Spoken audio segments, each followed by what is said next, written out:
DD किसान, बदलते भारत की शान।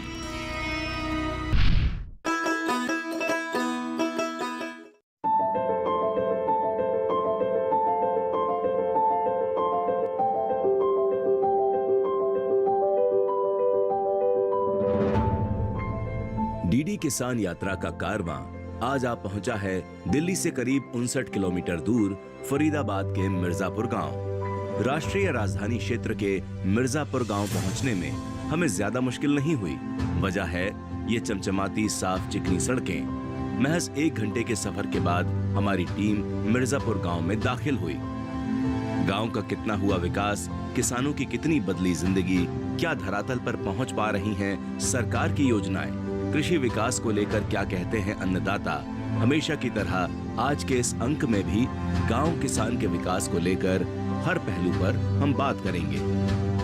जमीन का सीना चीरकर मैं बीज बोता हूँ, जमीन का सीना चीरकर मैं बीज बोता हूँ। मैं किसान हूँ साहब, चैन से कहां सोता हूँ। जी हाँ, आज किसान यात्रा में बहुत स्वागत है आपका। मैं हूँ आपके साथ हैदर ज़ैदी और किसान यात्रा आज पहुंची है हरियाणा के फरीदाबाद के गांव मिर्जापुर। मिर्जापुर में हम किसानों से समझेंगे क्या वाकई उनकी जिंदगी बदल रही है, और पशुपालन करने वाले किसानों से, विशेषकर अधिकारियों से, कर्मचारियों से भी समझेंगे क्या वाकई पशुपालन करके हमारे किसान विकास के पथ पर पहुंच रहे हैं। तमाम योजनाएं जो भारत सरकार की चलाई जा रही हैं, चाहे वो हरियाणा सरकार की हो या भारत सरकार की हो, उन योजनाओं से कितना लाभान्वित हमारा किसान हो रहा है और उसकी जिंदगी कितनी बदल रही है। क्या वो शान से जी रहा है, जो चाहता है वो कर पा रहा है। ये समझाने के लिए गांव की तरफ बढ़ेंगे और जानेंगे उनसे कि कितनी उनकी जिंदगी बदल रही है। चलते हैं गांव की ओर। गांव की एक एक तस्वीर किसानों के समृद्ध होने का प्रमाण दे रही है। ज्यादातर किसान भाइयों के घर खूबसूरत और आलीशान हैं। गांव की गलियां, सड़कें न सिर्फ पक्की हैं बल्कि साफ सुथरी हैं। बीते कुछ सालों में बुनियादी ढांचे तेजी से विकसित किए गए हैं। फल सब्जियों की खेती ने गांव को हरा भरा कर रखा है। गांव में भ्रमण करने के दौरान जो एक बात कॉमन दिखी वो ये कि यहाँ ज्यादातर घरों में पशुधन है। हमने गांव के किसानों के साथ बैठकर इत्मीनान से बातचीत की। बातचीत में पता चला गांव के अधिकांश किसान पारंपरिक खेती के साथ अतिरिक्त आय के लिए पशुपालन और डेयरी फार्मिंग का काम करते हैं। और फरीदाबाद के गांव मिर्जापुर में इस किसान यात्रा में हम पहुंचे और इस किसान यात्रा में लोगों से, अधिकारियों से, कर्मचारियों से समझेंगे कि यह गांव कितना बदला है। क्या वाकई जो सपना प्रधानमंत्री नरेंद्र मोदी ने देखा है कि अंतिम पंक्ति तक के किसान को बदला जाए, उनकी जिंदगी को बदला जाए, यही कोशिश रंग ला रही है। और ये समझने के लिए मिर्जापुर के किसानों से बात करेंगे, अधिकारियों से बात करेंगे, पशु चिकित्सकों से बात करेंगे और समझेंगे कि खेती किस तरह से की जा रही है, पशुपालन करने वाले किसान किस तरह से आगे बढ़ रहे हैं। ये समझाने के लिए तरुणा एक पशु चिकित्सक हैं जो हमारे साथ हैं इस वक्त। उनसे बात करेंगे, उनसे समझेंगे कि कैसे वो जिंदगी बदलने में समन्वय बनाकर काम कर रही हैं किसानों की। ये समझने के लिए उनसे बात करते हैं। बहुत स्वागत दूरदर्शन किसान पर। Thank you so much. नमस्कार।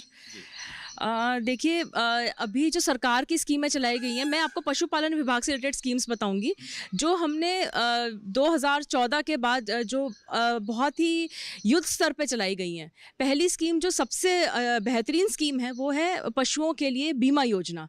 जो पशु बीमा योजना कर रहे हैं, देखिए पहले क्या होता था, पशु ले आते थे, इतने महंगे पशु लेके आते थे और पशु अचानक मर गया, कभी डिलीवरी के टाइम मर गया, कभी सांप काटने से मर गया। तो उन पशुओं की जो बीमा योजना चलाई गई है वो 1 साल की बीमा योजना है, जिसके अंदर जो प्रीमियम है 95% प्रीमियम जो है वो गवर्नमेंट की तरफ से पे किया जाता है। बाकी सारा प्रीमियम जो है वो ओनर को देना होता है। इसका उदाहरण के तौर पे मान लीजिए 85,000 की या 90,000 की हमारी भैंस है, उसका प्रीमियम बैठेगा 3,500 तक का। तो 3,500 में से जो पशु मालिक है उसको 450 से लेकर 500 रुपये के बीच में प्रीमियम देना पड़ेगा, और बाकी सारा जो प्रीमियम है वो हमारी सरकार देगी। और ये जो पशु बीमा जो होता है ये 1 साल के लिए किया जाता है। इस 1 साल में यदि पशु किसी कारणवश मर जाता है, सिवाय सिर्फ बिजली की लापरवाही की वजह से या किसी सांप वगैरह के काटने की वजह से, उसके अलावा हर प्रकार से जो पशु के मरने के ऊपर मुआवजा है वो सरकार देगी। तो उसकी जो कार्रवाई होती है, फोटो वगैरह खिंचती है, पोस्टमार्टम होता है, वो सारा काम हमारा होता है। और इसके अलावा जो स्कीम चलाई गई है, एक हमारे पास है PKCC की योजना, पशु किसान क्रेडिट कार्ड। आप सबने किसान क्रेडिट कार्ड तो सुना होगा, लेकिन एक पशु किसान क्रेडिट कार्ड भी है। जैसे मान लीजिए किसी के घर में 3 पशु हैं, 4 पशु हैं, और पशु के हम रख तो लेते हैं पशु, पर उनके रख रखाव के लिए हमारे पास इतनी आमदनी नहीं है। ऐसा भी होता है पशु आपका 10 महीने दूध दे रहा है, फिर उसके बाद वो दूध से लात गया या वो ज्ञापन है तो वो दूध नहीं दे रहा है, तो उस टाइम आप अपने पशु का निर्वाहन कैसे करेंगे? तो पशु किसान क्रेडिट कार्ड एक ऐसी योजना है जिसके अंदर भैंसों के लिए तो 60,000 और गायों के लिए 40,000 रुपये जो हैं वो सरकार की तरफ से मिलते हैं, जिसमें आपने कोई ज़्यादा कार्रवाई नहीं करनी। एक फॉर्म है, वो फॉर्म भरा जाता है जिसको हम जाके इसमें बैंक में, जो उनका कंसर्न बैंक है, वहाँ सबमिट कर देते हैं और उसके बाद सरकार की तरफ से ये पैसे दिए जाते हैं, जिससे ये सिर्फ पशु निर्वहन के लिए है, नया पशु खरीदने के लिए नहीं है। तो एक हमारे पास ये PKCC की योजना है जो अभी मतलब एक युद्ध स्तर पर चलाई जा रही है पिछले 5 सालों से। ये योजना को आए हुए भी 5 साल हो गए हैं। एक हमारे पास आती है योजना इसकी, इनको पशुओं को खरीदने की योजना, कि आपके पास पैसा नहीं है और आप पशु करना चाहते हैं, आप अपनी डेयरी फार्मिंग सेटअप करना चाहते हैं। उस डेयरी फार्मिंग सेटअप करने के लिए ऐसा नहीं है कि आपने, हो सकता है हमने 2 पशुओं से शुरू करना हो, तो योजना हमारी 2 या 3 पशुओं से स्टार्ट होकर 50 और 100 पशुओं तक की डेयरी सेटअप करने की भी योजना है जो सरकार की तरफ से है, जिसके अंदर आपको पैसा जो है, कुछ पोर्शन तो जो ओनर्स हैं, जो पशु मालिक है, वो अपनी तरफ से लगाएंगे, बाकी जो है वो आपको इनकी तरफ से मिलेगा, सरकार की तरफ से, जिसको हम कहते हैं सब्सिडी। इतना ही नहीं, तरुणा कहती हैं कि गाय भैंस या डेयरी फार्मिंग तक सरकार की योजनाएं सीमित नहीं हैं, बल्कि अनुसूचित जाति के लोगों को सूकर पालन के लिए 50% तक की सब्सिडी दी जा रही है। इसी तरह भेड़ बकरी पालन के लिए 90% तक सब्सिडी की सुविधा उपलब्ध है। सरकार की कोशिश रंग ला रही है। अब उच्च शिक्षा प्राप्त कर चुके युवा भी पशुपालन में खासा दिलचस्पी लेने लगे हैं। उनकी तादाद लगातार बढ़ रही है। और इसी प्रकार से एक योजना, ये सिर्फ गाय भैंसों तक लिमिट नहीं है, आप सुअर का अगर आपने फॉर्म खोलना है तो सुअर के लिए भी है। और सुअर की योजना तो इतनी अच्छी है कि अगर आप SC में आते हैं तो उसके अंदर आपको 50% से ज़्यादा आपको सब्सिडी मिल जाएगी।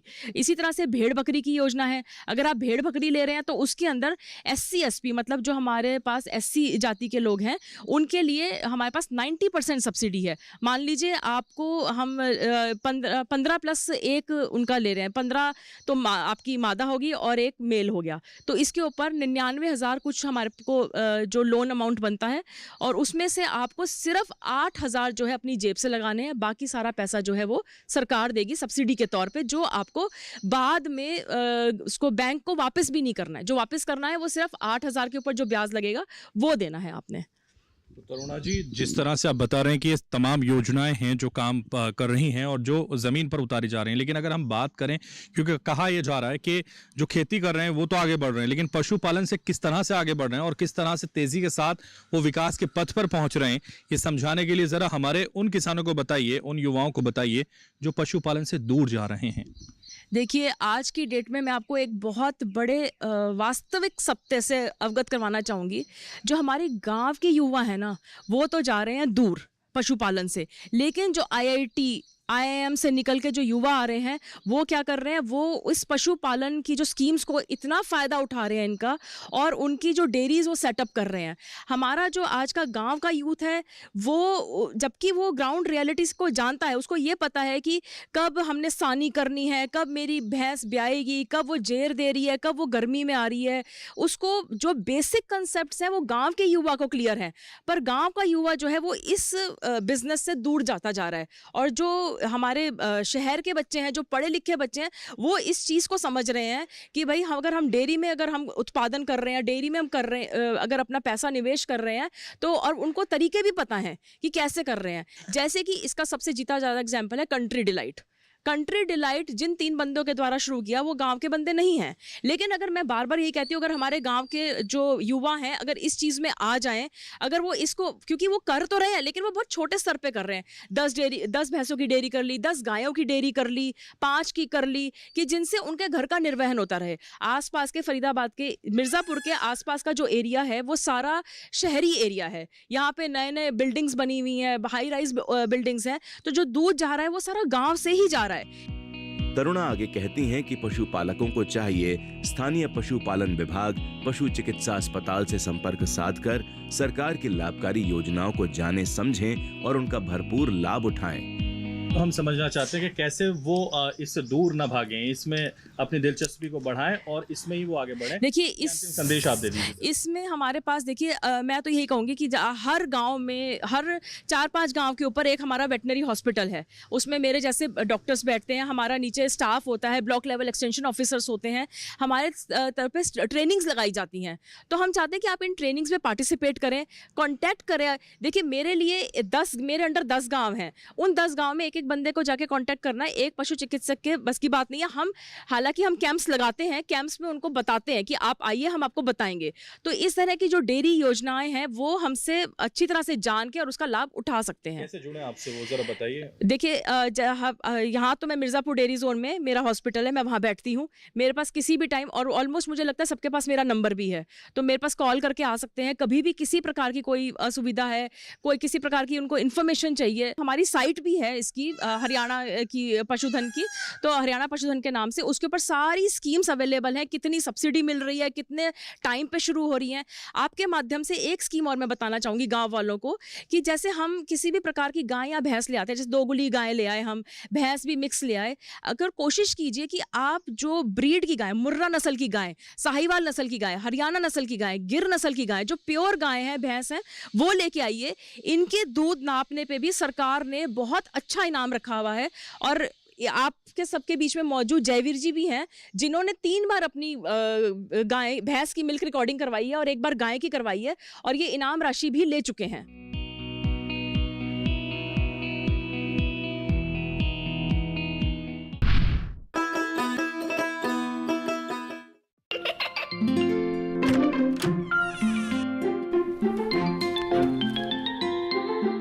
ये क्या हो रहा है?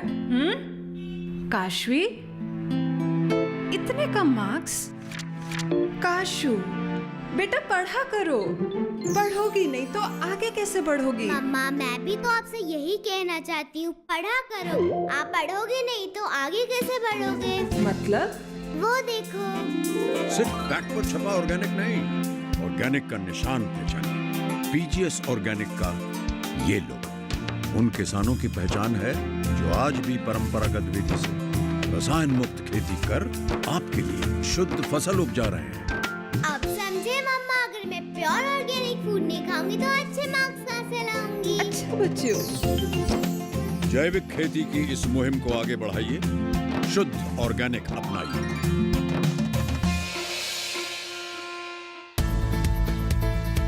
किस फसल की क्या है चाल, किस मंडी का क्या है हाल, उतरते चढ़ते भाव का असर, आयात निर्यात का क्या है असर,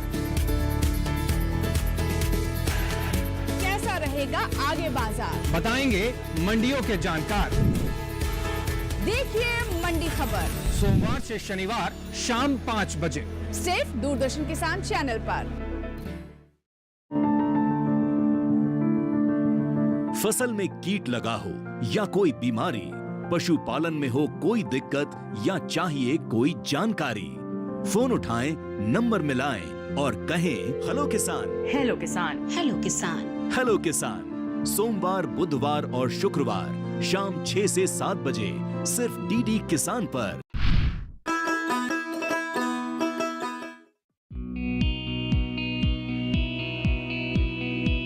केंद्र सरकार की कोशिश है खेती किसानी में जो अनिश्चितताएं हैं उसे समाप्त कर किसानों को एक निश्चित आय प्राप्त करने योग्य बनाया जाए। उनकी आमदनी कैसे बढ़े, पारंपरिक खेती के साथ साथ हमारे अन्नदाता अतिरिक्त कमाई कैसे करें, सरकार का इस पर जोर है। हो भी क्यों ना, पशुपालन कृषि के बाद ग्रामीण अर्थव्यवस्था को एक मजबूत स्तंभ माना जाता है, या यूं कहें पशुपालन कृषि को पूरक बनाता है। मिर्जापुर गांव में डेयरी फार्म चलाने वाले जयवीर यादव कहते हैं कि पशुपालकों के हित में सरकार की तरफ से शुरू की गई तमाम योजनाओं ने पशुपालकों की जिंदगी बदली है। अपने गांव के बारे में गवर्नमेंट की जो सुविधाएं मिली हैं उनके बारे में परिचित कराना चाहता हूं। मेरा डेयरी का भी काम है, जिसमें गाय और भैंसों की मेरी डेयरी है।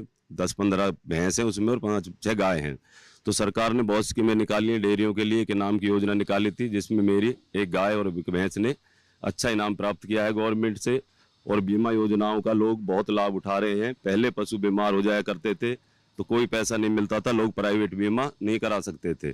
गवर्नमेंट स्कीम से हमें बीमा वो 300 रुपये में पड़ जाता है, जिससे हर आदमी अपने पशु का बीमा टाइम से करा लेता है और इस सुविधा का लाभ ले पाता है। वरना पशुओं की कीमत लाखों में हो रही है। बहुत से किसान पशुओं में भी बहुत खराब हो चुके हैं, जो लाते हैं और खराब हो जाता है, कोई मर जाता है तो वो किसानों को दोबारा संभलना मुश्किल हो जाता है। पर अब सरकार की मदद से किसानों में रुचि बढ़ रही है, खेती में भी और पशुपालन में भी। लोग अपना पशुपालन का काम कर रहे हैं, जिसमें अच्छे से वो अपना घर का पालन पोषण कर रहे हैं। और गांव में जो पहले कच्चे रास्ते होते थे, आजकल वो रास्ते बढ़िया पक्के हो गए हैं। साफ सफाई के लिए कर्मचारी लगे हुए हैं, लाइट की व्यवस्था अच्छी हो गई है और 14 के बाद गांव अच्छे विकास की तरफ बढ़ रहे हैं। जो गांव शहरों की तरह देखने में लग रहे हैं और सुंदर गांव, शहरों से भी अच्छे गांव हैं कुछ हमारे एरिया में, जो शहरों में गंदगी है, बल्कि गाँव में बहुत साफ सफाई है और समय पे सारे काम होते हैं। लाइट 24 घंटे आ रही है, लाइट में कोई दिक्कत नहीं है। अब आराम से बिजली का वो रहता है तो लोग आराम से सो पाते हैं, टाइम से उठ पाते हैं और अपना रोजमर्रा का काम कर सकते हैं। इसके लिए मैं सरकार का बहुत बहुत धन्यवाद करता हूं। तो मिर्जापुर में किसान यात्रा हम कर रहे हैं और इस किसान यात्रा में मिर्जापुर के लोगों से समझ रहे हैं कि 2014 के बाद से कितना मिर्जापुर बदल चुका है और हमारे किसान क्या खेती सही ढंग से कर रहे हैं और उससे आगे बढ़ रहे हैं। ये समझने के लिए गांव के एक शख्स हमारे साथ हैं, रोहताश। उनसे समझते हैं कि वो किस तरह से पशुपालन कर रहे हैं और सरकार की योजनाओं का लाभ उठा रहे हैं। दूरदर्शन किसान पर बहुत स्वागत आपका। नमस्ते जी। रोहतास है जी नाम, मिर्जापुर गांव है, फरीदाबाद। और मैं भी डेयरी फार्म से जुड़ा हुआ हूँ। 2014 के बाद मतलब सरकार की तरफ से बहुत सी स्कीमें आई हैं जो लाभ उठाई हैं हमने। कौन सी स्कीम है जरा बताइए। ये है जी पशुधन बीमा योजना भी है, लोन वाली योजना भी थी, जिसमें 25% सब्सिडी मैंने ली है। गांव कैसा है आपका, जरा वो बताइए। गांव बहुत अच्छे में है जी, तरक्की पे है। क्या तरक्की हुई है? बिजली पानी से विकसित है और तो सब अच्छा ही अच्छा है जी। सरकार बहुत बढ़िया है जी, धन्यवाद। क्या कहोगे सरकार, कौन सरकार चला रहा है 2014 के बाद? मोदी चला रहे हैं जी। ये बहुत अच्छी। किसानों के लिए पशुपालन एक फायदे अनेक वाली बात हो जाती है। जहां किसानों को पशुपालन से दूध, दही, घी, मांस जैसे खाद्य पदार्थ प्राप्त होते हैं, तो वहीं पशुओं का गोबर और मूत्र प्राकृतिक खाद के रूप में उपयोग होता है, जो मिट्टी की उर्वरता को बढ़ाता है, साथ ही रासायनिक उर्वरकों पर निर्भरता को कम करता है और टिकाऊ कृषि को बढ़ावा देता है। मिर्जापुर गांव में हमारी मुलाकात किसान धीरज यादव से हुई। हमने उनसे गांव के विकास को लेकर बात की, पूछा कि बीते कुछ सालों में गांव का कितना विकास हुआ। जो जवाब मिला वो भी सुनिए। तो मिर्जापुर में लगातार किसान यात्रा के दौरान हम बात कर रहे हैं और समझ रहे हैं। एक और शख्स है, उनसे भी बात करते हैं, उनसे समझते हैं उनके गांव में कितना विकास हुआ है और गांव किस तरह से तेजी से आगे बढ़ रहा है। ये समझने के लिए तो मैं आपको बताना चाहूँगा कि आज से 15 साल पहले लगभग गांव की स्थिति बहुत बेकार थी। लाइट तो नाम मात्र आती थी, लेकिन जैसे जैसे 2010 से 14, 15 या 25 तक गांव में बहुत सुधार हुआ है।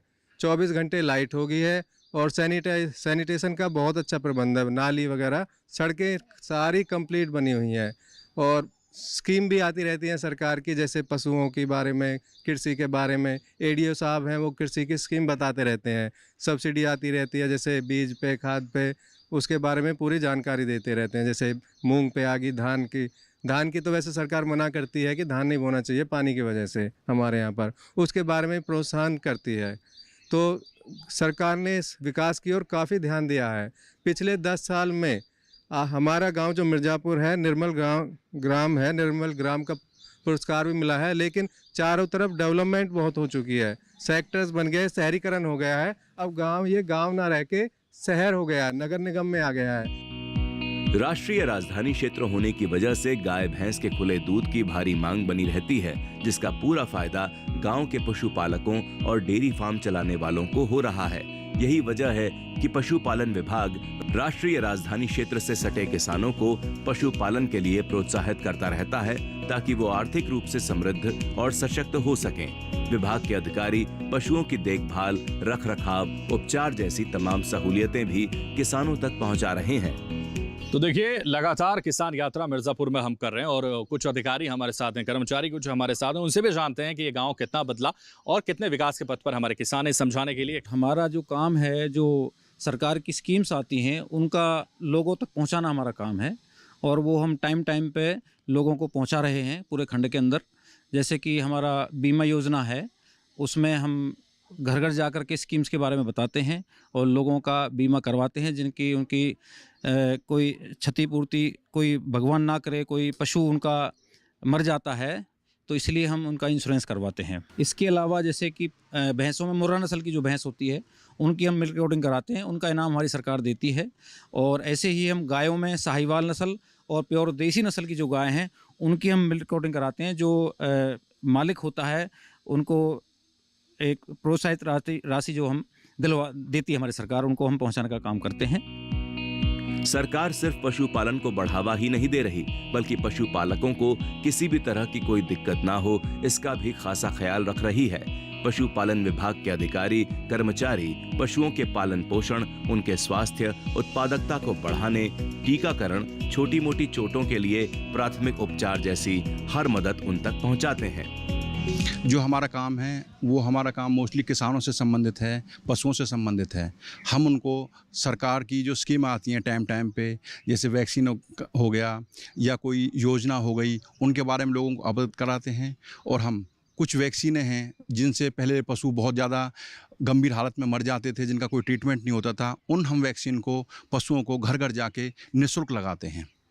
और लोगों को जो भी दवाइयाँ हमारे पास आती हैं सरकार की ओर से, हम उनको फ्री वितरित करते हैं। अगर आपको पशुओं से संबंधित कोई भी समस्या हो तो हम यहाँ पे जो हमारी सरकारी टाइमिंग है 7:30 बजे से और 2 बजे तक हम संस्था में अवेलेबल रहते हैं। उसके बाद हमारा फ़ोन नंबर भी है, अगर वो चाहें तो हमारा फ़ोन करके हमसे कांटेक्ट कर सकते हैं। जैसे कि अगर किसी पशु को कोई दिक्कत है, कोई चारा नहीं खा रही है, पानी नहीं पी रही है या कोई दिक्कत है, वो हमसे संपर्क कर सकते हैं।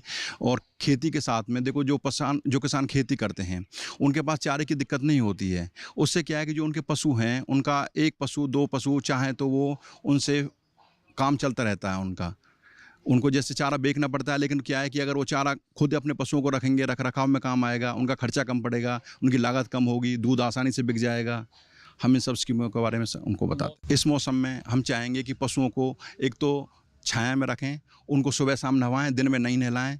सुबह धूप से बचा के रखें और उनको पानी की मात्रा वाला चारा ज़्यादा दें, जिससे कि वो पानी का डिहाइड्रेशन वगैरह नहीं हो, पशुओं में हैजा वगैरह की बीमारी नहीं फैले। पशुओं में मोस्टली क्या है कि 2 तरह की बीमारी ज़्यादा खतरनाक होती थी, पहले गलघोटू और मुँह खुरका। लेकिन सरकार ने दोनों ही बीमारियों के लिए एक ही वैक्सीन लगा रखी है। एक ही वैक्सीन से दोनों का काम चल जाता है। पहले हम क्या है कि घर घर जाके लोगों को साल में 4 और वैक्सीन लगानी पड़ती थी, लेकिन अब क्या है कि हम 2 बार वैक्सीन से ही दोनों बीमारियों को बिल्कुल युद्ध स्तर पर ख़त्म करने के लिए सरकार पूरी कोशिश कर रही है। और ये बीमारियां अब ना के बराबर दिखाई देती हैं अगर पशु मालिक टाइम पे पशुओं को टीका लगवा लेते हैं तो।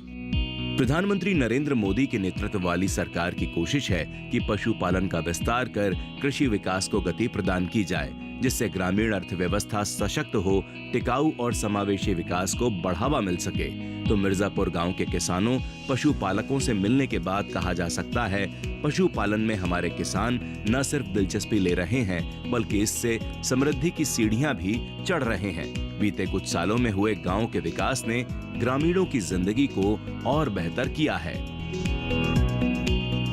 तो गांव मिर्जापुर में हमने आपको दिखाया कि कितने विकास के पथ पर पहुंच गए किसान और लगातार वो किस तरह से विकास के पथ पर नई इबारत लिख रहे हैं। फिर किसी नई जगह होंगे हाजिर, तब तक के लिए हमें दीजिए इजाजत और देखते रहिए दूरदर्शन किसान। नमस्कार।